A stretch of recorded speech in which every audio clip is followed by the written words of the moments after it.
page and you can share it so your fans can.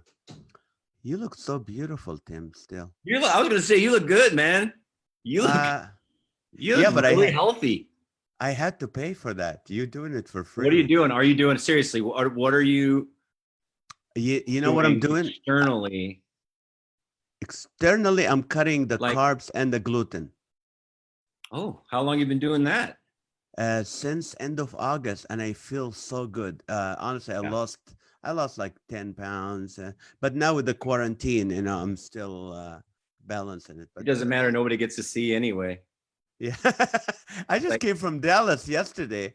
I was right? I haven't done anything in 60 days, but when I was in Dallas yesterday, I shot the TV show called Daystar, and Mm-hmm. they do three shows. One live is called Minstrel Now with Marcus and Johnny. Then they have one called Johnny's Table with different ladies interviewing, and then one called Green Room for the younger people. So I Right. shot them all three in one day. And one of the things Johnny told me, she said, "Are you friends with Tim Hawkins?" I go, "Yeah." What? He's gonna be Really? on my show tomorrow. They say we'd love to have him on our show. Oh my gosh. I was Yeah. at an event not too long ago at a birthday party for my pastor, and she was there, but I don't remember really even. I mean, I was there. Uh-huh. I didn't. I figured they didn't know who I was. No, they know who you are, trust me. And Oh, they want okay. you. So if you can have your manager or someone connect them, if you Well, I want mean, a to. lot has happened since the last. I mean, in the last year, you want to hear the story? Yes, I want to hear all of it. And I have Well, fans asking me, is Tim Hawkins retired or what? that's it's kind of right now. I am. It doesn't really matter though, does it? Tell Uh, us the story. You were born and then what happened? I was born and then cut to 50 years later, and yeah, in January of 2019, I decided we decided to we're gonna do the shows in 2019, and January 1st, I was gonna take 2000 or 2020 off, Oh, and good decision. Me too. But I wasn't planning it in so 2019. because it's been 17 years full time, and I'd never really taken a long period off, and I needed to take a break and just take a break, and I didn't know what that was, but yeah, it's like we decided to do that and just really kind of dissolve the iteration that we had. Um, and I mean, I was kind of selling. I had two tour buses, and I had a bus building to put them in, and we sold the building. And like Mhm. a couple of weeks after doing that in February of this year, that's when everything hit, and I got a text from Marty Simpson that said, "Man, you picked the right year to take off." And I didn't really you realize because you think there's no way, you think yeah, there might be a couple shows here and there, but they're in a few days time, everybody was like, well, we're done for the near future, which stinks. It's really scary and horrible. I don't know. I just, I think I really am thankful and grateful that we weren't going full steam and that happened. I don't really know what that would have looked like. It would have been horrible. I mean, it was already hard enough to kind of make that change, but God is just, I don't know. I'm very very thankful that it at least happened that way. Well, Um, yeah, let me start from the beginning. You've been doing comedy for what, 26, 27 years? yeah. Or Well, I full time I went in '02, so that was 17, 18 years ago. But then before, it was a good 5 years before that just kind of figuring things out. right. So yeah, I'd say 25 years. Right. And I remember when we first worked together, it was at prison with Prison Fellowship. We We met used in prison. Yep. yes, yes. And what do you call? I always knew you were innocent. I knew that. But no, we met in Prison Fellowship, and it's funny. We used to go 2 weeks at a time in each city, and we brought our wives. And I know Heather came with you, and you had Spencer and your daughter Olivia. V Olivia, Livy. Olivia, Yep. yeah, Olivia and Johnny were at the same, I think, the same age. Spencer Yeah, was a year older, yeah, and we just connected, man. We connected very well, and we both right. were working, and just been, following it. Then the CCA, and we got together. Then your career just boom, just exploded, and and it's well deserved because you're always been, you know. This is funny. I used to sit with Thor Ramsey and me and him Uh-huh. talk about who are the genuine comedians that really funny, like they can put them in a club and they will be funny. And it was Tim Hawkins, out of all of them who deserve it is to, because you are really funny and you're also a great singer. You're not just making parody songs, you're a great singer and stuff. Thanks. So what was that Thanks. road like when it started to open up? Well, you know how comedians, you're always struggling, you're always pushing, you're always trying, you're always to make calls. And Mhm. how did that happen? What were your state of mind at that point was? Yeah. Well, what happened is that there's no manual, right? There's no. You have friends like I met you and some other guys who were doing it. They were doing it. They had club savvy, but they also were in the church market or whatever you call it, the church.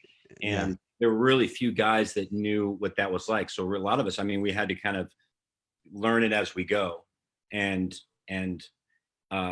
what happened to me was I got two pieces of advice. One was the worst piece of advice, and one was the best piece of advice from two Well, different guys. One guy told me you can't make any money on the internet. okay. He said you can't make any money on the internet. So basically that's give it up. And the other guy said, put everything you can into the internet. He said, and that was Dan Rupel. He said, Okay. just create content and throw it out there. And that's when YouTube, what we didn't even really realize what that was. and Right. and the first video that I had that went viral, I didn't even make. Uh, It was some 13-year-old kid who did a stick figure animation to one of my songs, and it had like 1 million or whatever hits. And we were just like, well, okay, we need to pay attention here, because you uh-huh. remember back in the day, it was you'd send out pamphlets and you'd send out mailers. Who knows who's going to get it, right? And Right. then with YouTube, you had, this is exactly how many people have viewed this, and you could even track the numbers. And it was real time response in an industry that didn't. You had to wait almost years to find out how many people were listening to what you were doing.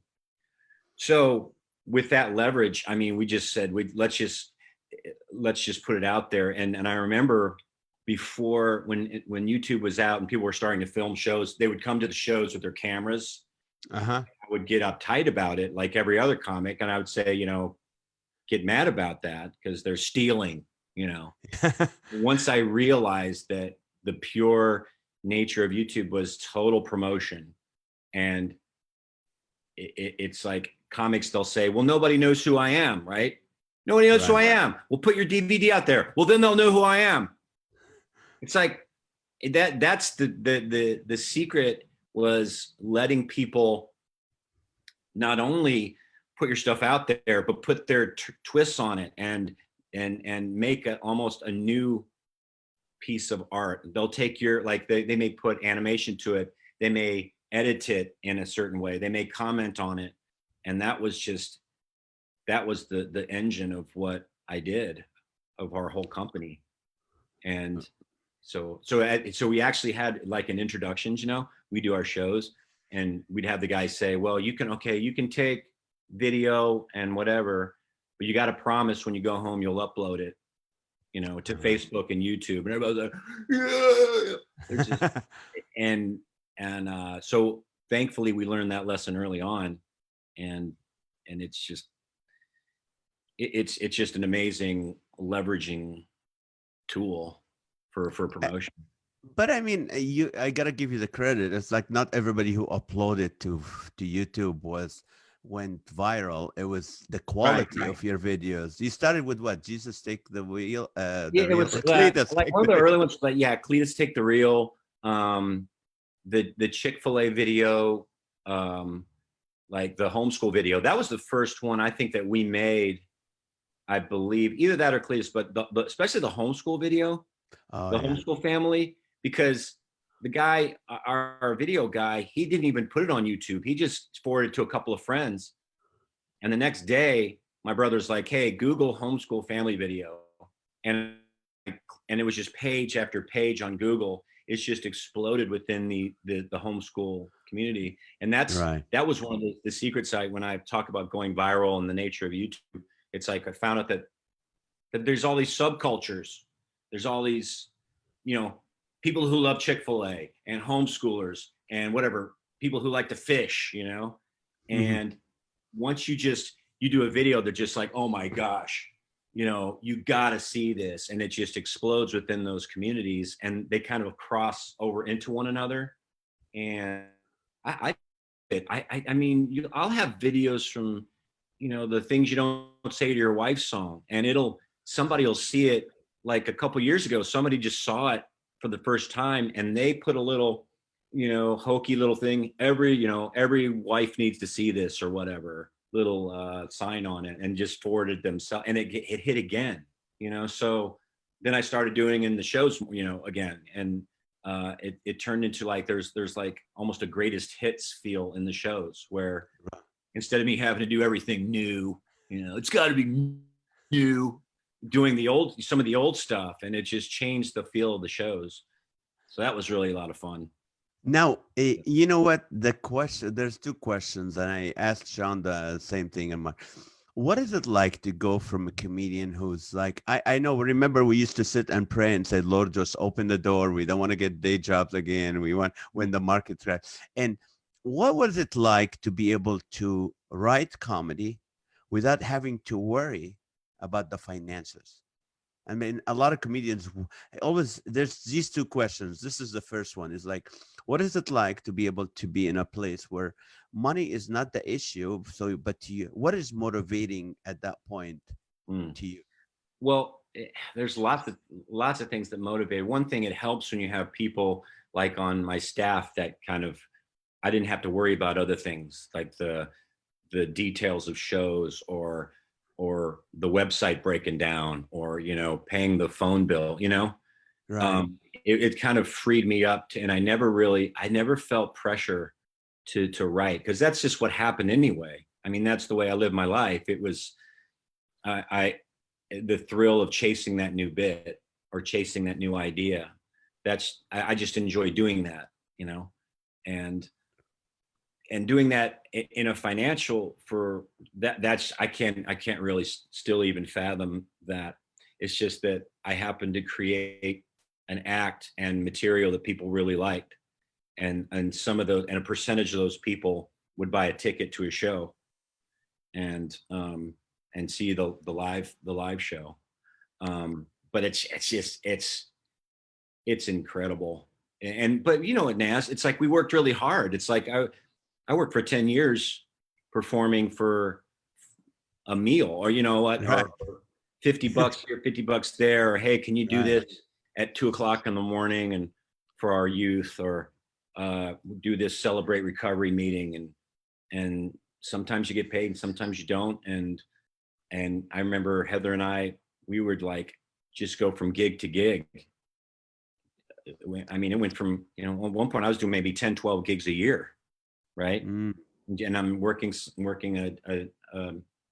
nights, and you're like, well, you sell, you know, 40 DVDs at a show, and that helps us pay the bills. right. So there was always that gratefulness, and knowing that I never felt arrogant. I don't do it for the fame. And I've learned now that I've taken time off. I've been off 6 months, and I don't really, I'm not just itching for the You're applause. not itching to go on stage? No, well, not applause or stuff. No, I'm not. I can't lie. I mean, I'm not. I haven't really had that. No, no, I'm good. I think I've Are you needed. scratching your leg while you're talking to me? No, I'm putting my Because, shoes on. I'm going in oh, between shoes and no shoes. yeah, I would put your shoes on because your tone of voice changed once you put your shoes on. No, No, I was at Costco. I was doing three things. I was taking a load of stuff because we just moved houses, so we have all right. the crashed, so I had to go to the dump. So I rented this truck from U-Haul because I gave my truck to my son, and he gave me a Uh-huh. Volvo that squeals when you drive it. And so I've got Home to Depot use. have 90 minutes. You have 90 minutes. You better return it. Return the Home Depot truck. I know. Hey, here's Heather. Come say hi to Nana. Oh, yes. Hello. Hello, Heather. How are How are you? you? How are you? Good to Does see he look you. good? He Yeah. cut out gluten. Well, Oh, that's good. yeah, well, Heather stopped aging, and I know. you know, that's No. awesome. I remember our van drive alone together at the Texas right. prison. Oh, no problem. You know Those what? are the days. You are one of the most, I have to say, I'll say that one most humble comedians. And I know you were at, you're still at the top, but you came into CC and you've always supported. And thank you, Heather. Yes, Good to yes, see yes. you. And what happened is you've always like I can see as your curve. Mhm. We don't want to flatten the curve, but as the curve going up, you were always taking comedians with you, from Oh yeah. John Brennan to Bob Smiley. You were always helping, and John Christ and all these guys. Mhm. So you've always helped comedians. You've always. And one time we did a show together, and instead of you having, you came to my church, and instead of me opening for you, you said, no, you do your feature in the middle. So you've always been so Mhm. humble at that. But my question to you right now is, people think, and this used to be like from purist comedy, like, oh, when someone do parody song, they just, oh, they hear a song, they rewrite it and do it. What's the process for you? Because you perfected before you even music wise, tone wise. What is it like? What is that process from going, oh, this song I can do a parody, to when you perform it? What does that Yeah. look like? Well, a lot of the songs I do, it's just an excuse because I like the song, so I just want an excuse to perform it um, on stage because I know that the more the more opportunities you give an audience, I want to give them more opportunities to enjoy a bit. So when you do a parody, they may like the song itself. They may like the way I perform it. They may like the funniness of the lyrics. They may like the energy of the deal or whatever. So there's a lot of different layers of how that adds to a show, Mhm. especially when it's just that's what I do some originals, but and parodies. It's just call it what it is. I just enjoy them, and if they have a point, I don't want to do a parody because it sounds like that. You remember Weird Al? He did like what was Yeah, it? The one rides the bus or whatever, yeah, or My Bologna instead of My yeah, Sharona. They just yeah. sounded like that. He had better ones, but I mean, I just I like for mine to have a whatever it would be, a cultural observation or some things you don't say to your wife. That's a marriage bit in a song, you know. Or, or the ones walking in what do you say when the bride, what song? Dude looks like a Yeah, lady, stuff yeah, like do that. this. Yeah, it's just songs you don't play at a wedding or things like that. So it's using uh, um, that as kind of a tool or whatever. And I have a lot of my music bits have to do with oh gosh, like like the bit atheist. What was it? Atheist worship songs. I read somewhere that there was an atheist mega church. So I'm just like, well, what are the worship tunes going to be? And so you got 4 or 5 different possibilities of what they're going to sing. So the process is just um, usually they just come out of left field, and you just got to be ready. Your radar has to be up, and that's kind of the way my writing turned into. And you could probably attest to this, right? When you first start out, everything you think is a bit, you write Yeah. all this stuff out. But like nothing works. It's all Yeah. bad, all of it.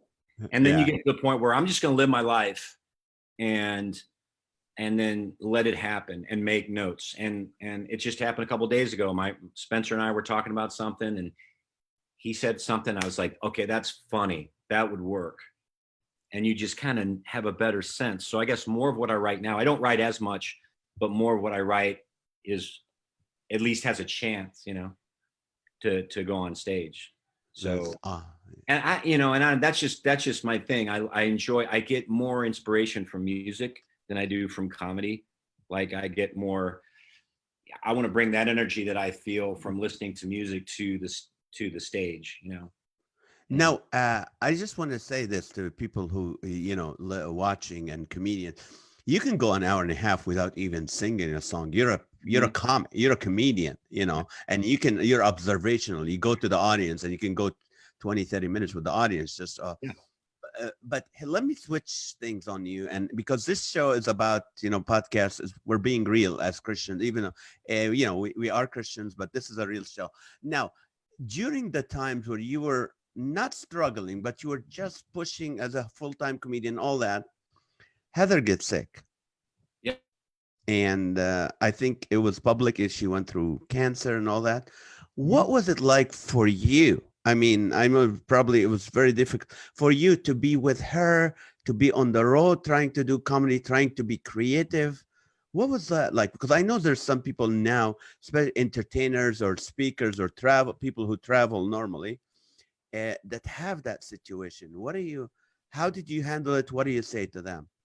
Well, at first, people think the big question is, how did you use humor to get through Heather's cancer? Yeah. It's like, we use chemo. That's what, like, hey, cancer, let's get through it, everybody.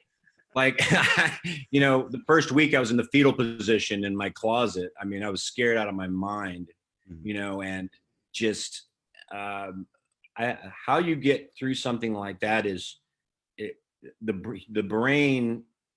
It can only take a little bit of that at a time. You can't take the full scope of something that heavy at once.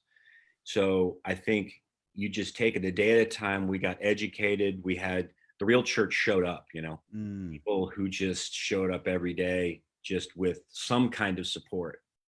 And we learned what the church was really all about. And as far as doing shows, I think we can all do autopilot, and we can all, and almost the shows that's not the job. We could both do shows in our sleep. We could go up there.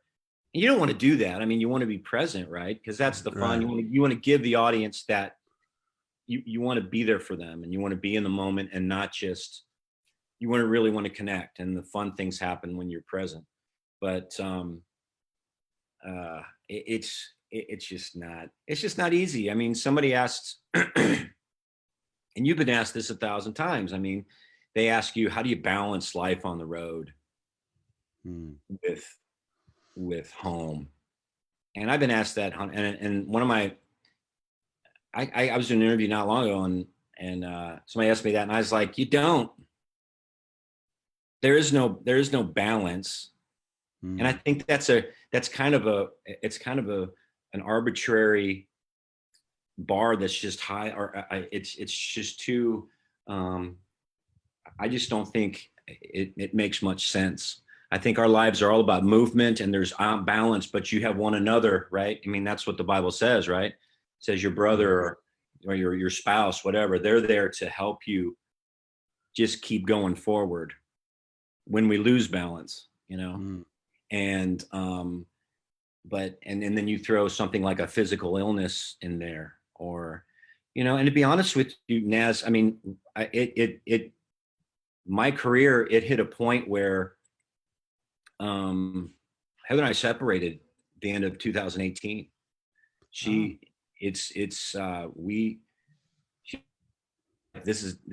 done with this. Whatever this is, it can't go on. And I was right there with her. I just didn't know how to put the brakes on.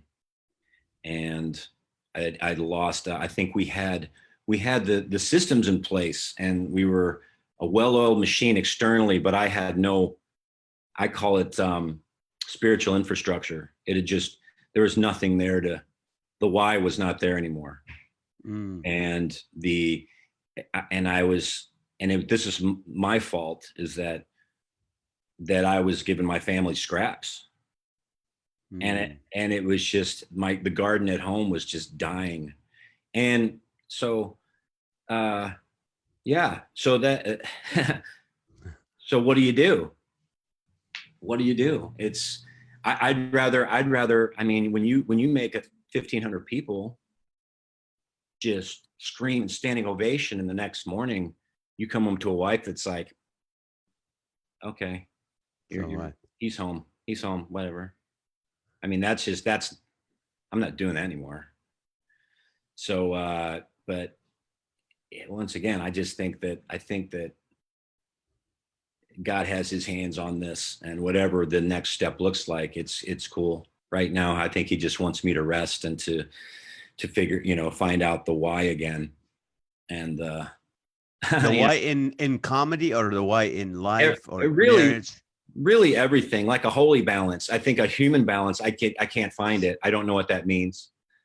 But I want to go, they call it going from success to purpose, in all of my life, whether that means simplifying and doing fewer shows, whether that means, getting into film, whether it means doing something else. I'm very, I'm thankful for what I had for doing comedy and being able to do that. And I'll probably, I know how to do it, and going back in and whatever that looks like Ken Davis. I mean, he went from doing hundreds of shows just to like 30. Yes. Of course, he's a moron, and nobody really, he just doesn't really have a vocabulary anymore. I mean, Ken Davis. Yeah. He's amazing. I did a festival with him last year. He's really good. But he's right. Yeah, You're right. When you get to a point where you can choose how many days you want, yeah. I know I'm a sucker for comedy. I will still do 100 to 120 a year, even if I don't have to. But really? Yeah, I do. Like right now, I mean, all the shows were canceled till August, but I have this.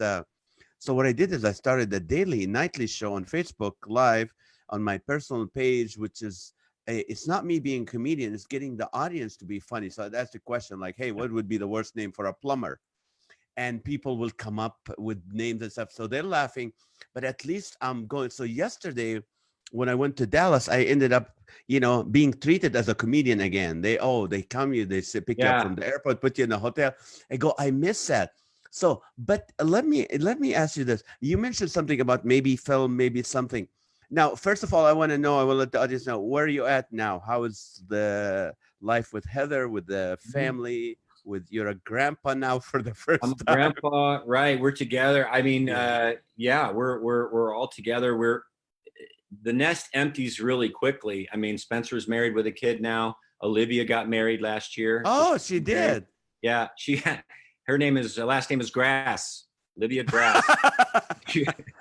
And you said yes. She's actually married on April 20th, which is the joke. When they said, who gives this woman to be married? You said yes to Grass. Thanks a lot. Okay. Well, they got married on 4/20, so. Oh, so you didn't have to pay for a big wedding. No, I didn't. That's what I told my girls. They're 12 and 19. Hey, you better get married during the quarantine before they open up the country. I know. It's really like, for a dad, you're like, oh, just wish that would be so perfect. Okay, so Olivia's married, Spencer's married with a kid, and the other Levi's went overseas for school for a semester. He wanted to go longer, but he had to come back because of everything. And then Jackson's 14, so he's doing really awesome. And baby is little grandbaby it's everything they say that being a grandparent is about. Yes. It is just like, it's really kind of full circle.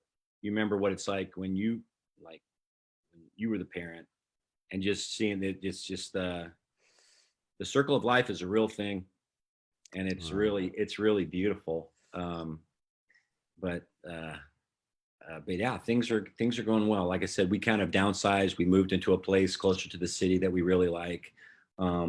Just really trying to simplify and just be ready for the next deal.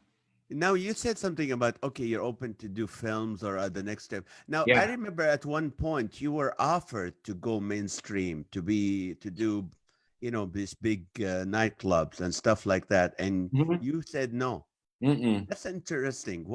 Tell us about that. What made you go to that decision? Because a lot of comedians think, if I'm stuck in the Christian market, I'm not going to be Mhm. as big, as famous as I want to be. What do you tell? Well, how did you come up to that conclusion? Well, the real answer is that the things I was offered wasn't any as good as what I was doing. I Uh, mean, we were already selling a ton of tickets. I was doing exactly the kind of comedy. I was doing exactly what I wanted to do. Of course, there's your audience helps you dictate. Um, your audience will kind of guide you. Are you okay? Is it said? Are we still stable? Can you see me? yeah, yeah, I see you. I'm fine. You're Okay, doing good. cool. Yeah, this what we were doing, we just knew what we were doing, and our clients were just the kind of people we're just really good at that niche. And to me, to go to do something, a lot of these guys would come in from LA and stuff, and they would say, "Hey, we can get you." I don't know. They didn't know what to do. Like, we can get you into corporate or into festivals. I'm like, I've already done that, and I don't want to do it anymore. I don't want to do it We can anymore. get you on cruises. And I was like, I don't want to do cruises. Um, Even a lot of Christian stuff, whether it be industry or whatever. I mean, it's just, I'm doing these shows over here that in Greenwood, Ohio, Yeah, right? That are that are that's what I want to do with who I want to do it with, right? The comedians I want to take and the staff, everything. So um I think we had a Broadway thing come up a few years ago, 4 years ago. Like, Andrew Lloyd Webber had rewritten School of Rock, and they uh, had contacted me to come try out for that. And I was like, okay, I'd like to go to New York and audition and just see what it's like at least. But because we had kind of scheduling already, we're like, well, we have this. Can we work this out? Maybe because of my schedule. And they're like, well, they're not used to that. They're just used to right. calling you up and say, hey, we're ready for you. And they drop everything and go. So that didn't work out. But I kind of see, if I was doing that for a month, same show every night, if they would have even picked me, I don't think I'd been happy doing it. Mm, Because it's hard enough. I mean, that's so much of the stuff, and the travel and that is really hard. But so much of what I was doing was really good, and even that was hard. Even doing that with, like, say exactly how many dates you want to be doing, and being home 4 days a week, as much as possible. That's hard enough. right, right. But chasing that, it's just, Naz, I never really fame is. I never really wanted it. I just wanted to be good at what I was doing. I do a lot of what you were asking before about what drives you to write, and it's desperation, man. It's like, I don't have anything else.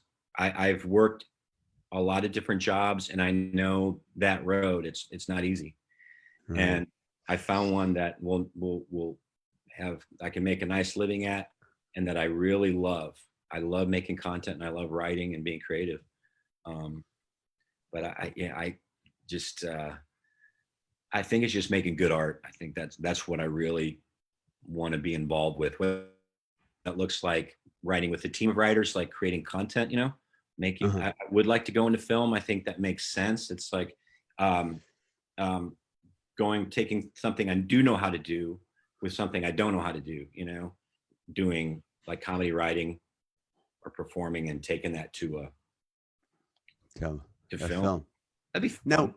what is that? I mean, this maybe I'm just asking questions out of the blues here. Is like, what is it like? What's the pressure of being where you're at? I mean, there's a pressure. Some comics say, I want to be where Tim Hawkins is. I would love to have Tim Hawkins' career.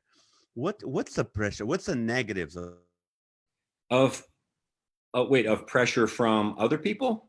well, pressure just in general. I mean, some people don't know what is it like to be in your place. And you have hundreds of thousands of followers, millions of YouTube videos, views and stuff. What is it like? You can book any day. Right now you can book another 120 dates a year Uh-huh. and book them solid.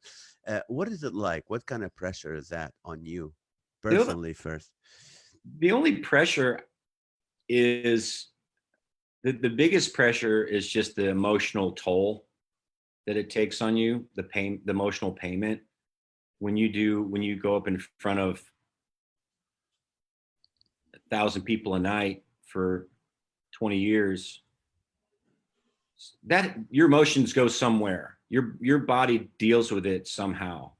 Your brain processes that, and it seems like I would do shows for like say 2,000 people and 500 people, and the next day I could tell same show, right?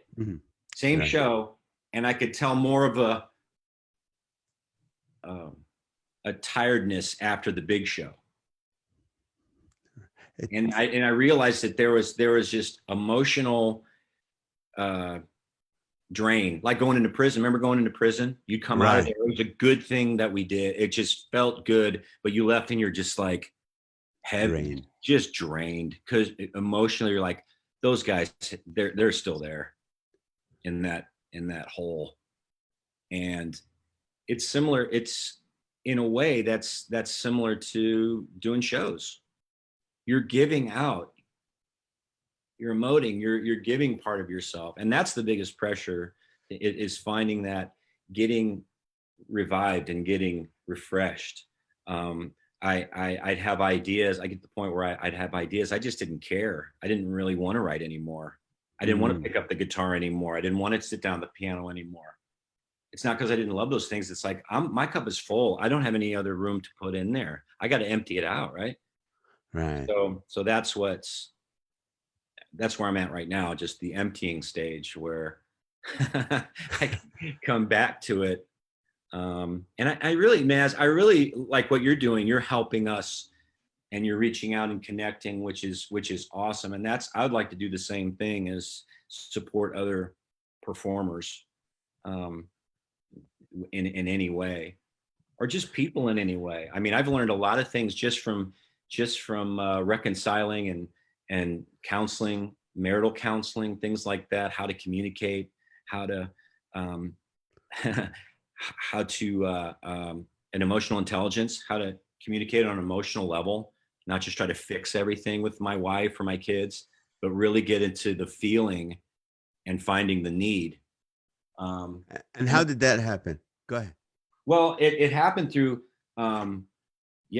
just realizing that I need help. I mean, you're a Christian, like I'm a Christian. I make a decent living. I'm a nice guy. I should be able to do marriage, right? Right. No. Not even close. And once again, that's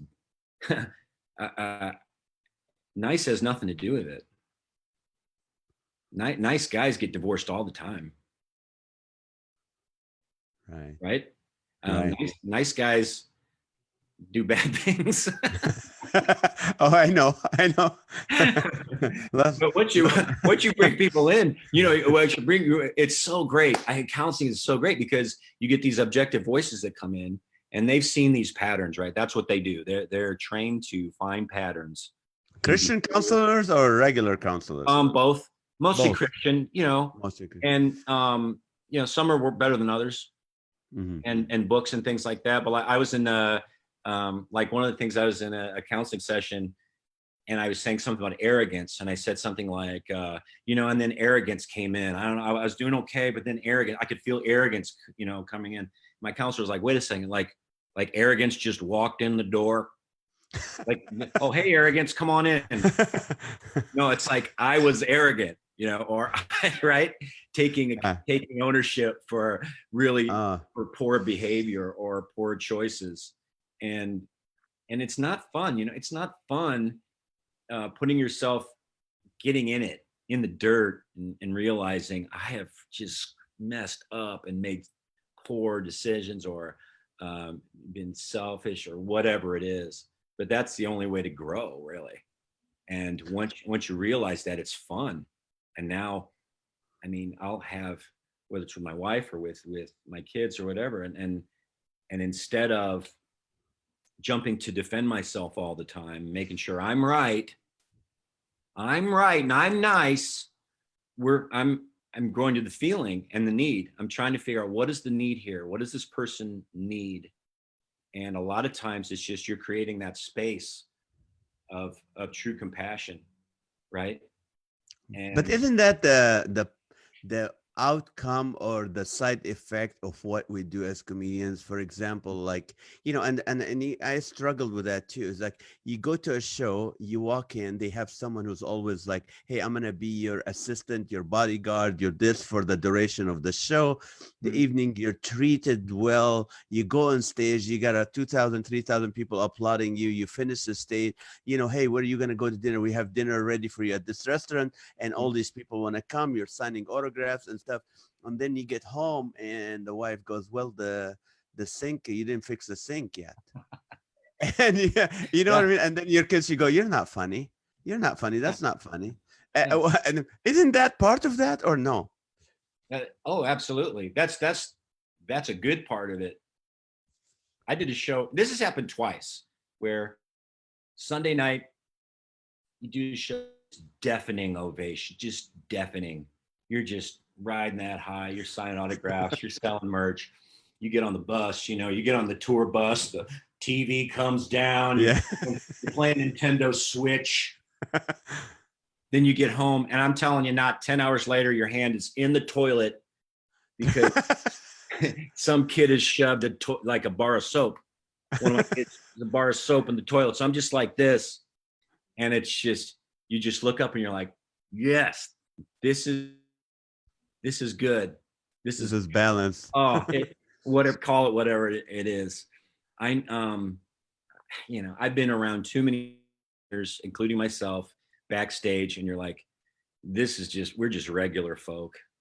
I've been to heavy metal concerts where I go in the back, you got a guy, and I became friends with, you know, Brian from Korn, Brian Welch. Yeah. Just a beautiful guy. And he allowed us to come backstage with him. And he's just a goof. He's a goofball. It's just a great normal guy. The lead singer, you know, Jonathan, he's a rock star. I mean, he's in a black kilt and he's just, you know, just in charge of 20,000 people. And then backstage, he's like drinking a carrot juice. And he looks like a computer nerd, you know, and so that's what's that? Yeah, it's a show. It's a show, and that's something else we have to deal with too, Naz, is that you get to make this nice little concise, concentrated act that you have a choice what people get to see, right? When you come on stage, you know exactly what you control it, and you get used to that. But you can't live your life like that. You can't with your wife. You can't just know exactly what you feel and all the ways you feel about something in your room, in your lab, and then you come out, okay, honey, I'm ready to talk about this. No, you got to be raw and bad and illiterate, right? Vulnerable, and dumb. Yeah. You just got to be dumb a lot. But that's the point, is not having it together. That's the point. That people talk about being vulnerable and all that. I had no idea what that even meant until really starting to dig in and take some responsibility. It's so fun. And so that was a great decision to take the year off. That was I think it leads to better comedy. I don't know about you. A lot of my big laughs don't come from wit, don't come from, you know, nice little turnarounds or whatever. They come from real stories. They come from real stuff. Right. That people laugh harder when they connect deeper to some truth. And your act does that to a lot of people. So. Yeah. I think it does. So. I tried to stop fooling the audience a long time ago, and just really tried to pick up on those truths and those, not trying to be funny first, just trying to have plug into that passion. Steve Roy talks about that. You remember, was it Killer Stand Up? Remember that? Yeah. Steve Roy. He's this goofy dude from San Diego who wrote this writing thing. That is And good. best thing I ever read. It's the best thing I ever read because he says you don't try to be funny first. You just write passion. Like if you are really angry about something, or if you're really frustrated about something, or really happy about something, there's probably some comedy there. Right. Where did you draw the line? And this is something I also struggle with is as a Christian, if you want to be go on stage and be real and open, Mm-hmm. you have to, Christian audiences not always will buy that. They're like, ooh, how do you walk that Ooh, line? ooh, Ooh, that's too much. saucy. Yeah. Whoa. oh, oh, Yeah. his wife is mad at him. Oh, wow. Oh, he's not a Right, right, Christian then. Yeah. right. Exactly. That's, oh my gosh. Um, well, the funnier you are, the more you get away with, Right. right?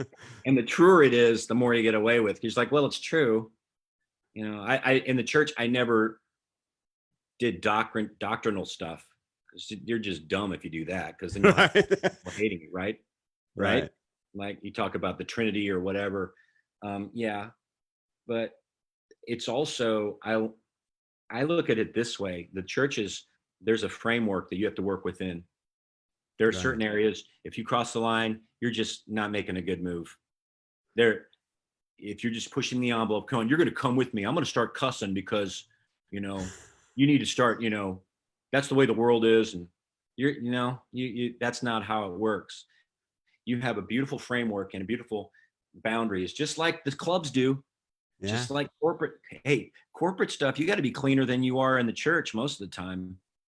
You know, Right. you you got to watch it, especially now, and even a lot of Seinfeld. He doesn't do colleges anymore because it's just too, you know, Politically correct. Yeah, they get yeah, you it's off stage now. triggering. Everything triggers. You don't know what the triggers are, and that's what comedians do. They're supposed to pull the trigger, but yeah, but I think that's a good challenge. I mean, I learned that from, like, Jeff Allen. He does a bit on it's a bit on sex, Uh-huh. but it's brilliant and it works. And it works. He talks about the brownies. Yes, He yes, and his yes. wife I know eat that one. brownies in the bedroom, and they just keep a stash of brownies and they just laugh a lot. The kids think we're doing something else, but it's like we're just eating brownies and having a good. And Yeah. then he says, then we had an accidental child, whatever. They had Yeah. a We ran child. out of brownies. We ran out of brownies. It's just, It's which brilliant. is funnier than any sex joke you'll ever hear, and totally clean. But it's that I love. I love that challenge of how can you be as funny as possible without using the tools that most other comics use. That's amazing. Now, Uh-huh. how is the whole quarantine, the whole pandemic? What is your take on that? Oh. Oh, that's a good answer. Ooh. Oh. Oh, Well, I, well, to be honest, be perfectly selfish, I think I dodged a bullet, and I'm just, once again, I'm thankful that because I mean our staff was 14 people, mm, and so that would have been we pretty much had these people on staff. This wasn't just I didn't have a production company that I just used for my tours and stuff. So most of the liability just sat with the company. right. The Naz, I think about this a lot because a lot of if you get on social media, which is not a good idea, I think a lot of this is media driven. When it first came out, you're like, okay, let's see what it is. Let's see if this, okay, is this dangerous? Okay, we'll stay inside. I'll wash my hands. I'll keep my distance. You know, I don't want to wear a mask. I mean, I want to get educated, and I want to be smart about this, right? Right. And as the data comes in, I think too many people have power that they were never intended to have, and Mm, and they just it's man's way is to control, and they don't want to give control to the people. So these people in leadership, I think they're just, okay, I got the reins. Now what am I going to do? And we're kind of seeing what's happening. It's really ridiculous. And right. so I just think it's, to me, I've been more positive about it. like on a business, from the business's standpoint, a lot of businesses are probably like, okay, maybe we can do business differently. Maybe we can do it more remotely, save some money that way. You know that there's businesses out there that had people they wanted to let go. Right. Right. And this is just their, hey, well, it's COVID. So sorry, man, you're man. Woo, Oh, finally. hate this. But, they'll never say that, but it's more I think people are more positive. Than that. I stay away. Media is just a beast. Andrew Breitbart said that years ago before he died, he said that the enemy is the media, and that's just what they do. They take stuff and they're just gonna drain it dry of all we can until the next thing comes along. And I'm not gonna get political about this right now, but I'll just say it's media driven, and I think we're learning that. I think things are being exposed. It's good that people are informed and they have more, options for how they get their information. Right. But I would just encourage people, don't like Twitter and all that. It is what it is, and it has its strengths, but don't just go to the trough too much. It's just a right. It doesn't go to very good places. Right. It'll get you all keyed up and worked up inside, and it's not that bad. Things aren't that bad. Where are you at with the Lord right now? Oh man, where's he with me? That's a good question, man. You can put your shoes back on if you don't mind, because we're talking about the Lord. No, these are I'm moving Heather's flip flops. Oh, we're on holy ground, so take your shoes off right now with this question. I'm with the Lord. I have really learned to be still in this whole process. People and I think the church looks down, like when you say the word meditate, people are like, Eastern philosophy and whatever. I needed it for something. Meditation has really helped me just to get quiet. And I learned to meditate mostly through secular sources, but it's because the church just doesn't really teach it. It teaches how to pray, and really a lot of people pray like I was. It's just all about talking, and I got to sound a certain way. And my prayer life changed when I shut up, and I learned to become still. I learned that my brain is like you don't worry about your heart. You don't think about your heart beating. You don't tell it, right. or your liver to function, or all these things in your body to work. And the same thing. I do my bladder and my colon, but other than that, there you go. No, but I'm sorry. The same thing with your brain. Your brain will go on its own, and you can learn that it's a tool and it's something you can disengage from. You are not your thoughts. You're not. It's very. Your brain is the enemy a lot of times. The Bible talks a lot about your mind, about taking thoughts captive. It knows what the brain does and what its tendencies are. So I've learned to kind of take time on a consistent basis to get quiet, and God is really using that to help me get closer and deeper with who He is. Sometimes you sit and God is spirit, and in being in His presence and just being like in a position where just showing up, because sometimes it doesn't happen, or doesn't feel like anything's happening, but that's really not up to me. My job is just to show up every day and to be quiet and to be still, to be in His word as much as possible and consistently. And it does change your heart, man.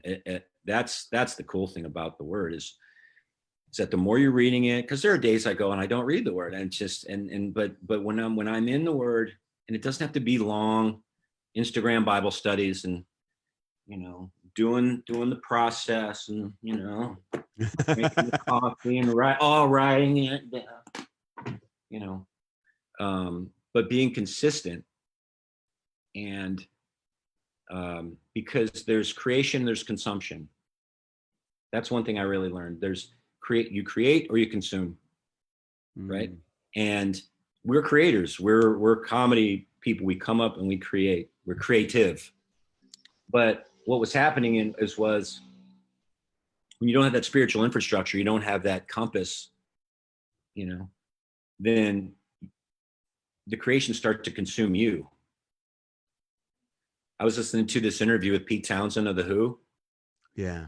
And he was talking about fame. He goes, man, it's like this, right? He goes, it's like a fire. I'm gonna do the voice. He goes, it's like a fire, right? He goes, it's fame. He goes, it's all, romantic and everything's crazy, like a fire. But then you realize what's keeping the fire going is bodies. And that's so true. And when you don't have things in line, it will consume you. So I guess I would say the goal is to consume the Lord, consume him. That's right. It said, what did Jesus say? He goes, you don't live by bread alone, but every word that comes from God. Yeah. And so that's really where I'm at now with the Lord. I'm trying to consume him and the creative stuff in my life and my work and whatever, in serving or whatever. That'll take care of itself. That's a great advice. And that was answered my last question, which was, what do you tell someone who is anxious right now and depressed and scared? And you just answered that. Just sit quietly before the Lord and let him speak to you. Yeah, be still and know that I'm God. God wants you to live. He says he's the I am, not the I was or the I will be, right? He's present. He is a God of presence. He has all that. We have no control over that. We have no business being in the past or the future. We have no business. We have no control. That's not our thing. You may die today. You don't know that. Right. Jesus said that. He's right up front. Don't worry about tomorrow. Learn to live in the present. And I'm being honest with you. I didn't learn that from the church, how to do that. I learned it from Eckhart Tolle. This guy has he doesn't really know who God is, but he knows how to get quiet, and he knows that function of separating from thought and using quietness to get into a place where God can work, and then you pick up his word, you're just like, it like creates this vacuum that God's word goes into. And man, it's good stuff. But amen.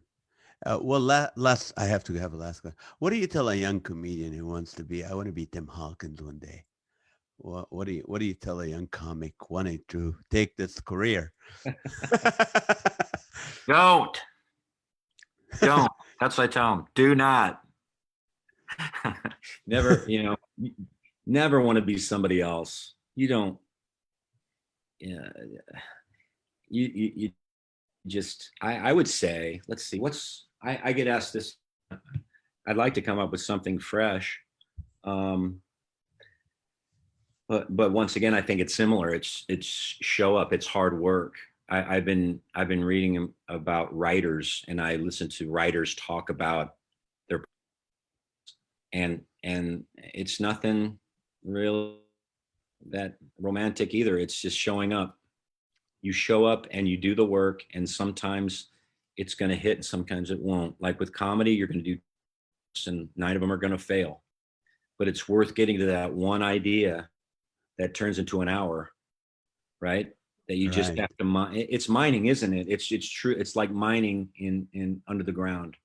And as you know that, you're just taking the pickaxe and stuff's flying in your face.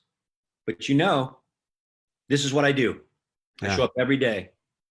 It's like, oh, have you written a bit? No, I mean, I wrote a bit a few months ago, maybe. I don't know. I really haven't had anything. But then the next show, you'll have 5 ideas that just Boom. I didn't even want that, right? So show up, enjoy the process, be present, be yourself. Don't try, the way you make people laugh in your living room, that's the way you want to do it on stage. Don't do it like I do it. You can use guys like us, and you can be, motivated by the Brian Regans of the world and by the comics of the world. And but the goal is to really get to a place where you're expressing yourself, and this is who I really am, to where 100% of your act is, this is what I really think. That's amazing. That's the greatest advice. gift you can give to an audience, right? Is yourself. Unless you want to fake it. There are guys who fake it, but I don't. They don't last long. Yeah, I know that I don't think that would be a fun way to do it. Because the motivation is to be able to share what you created and have people laugh at it or approve of it. So that's awesome.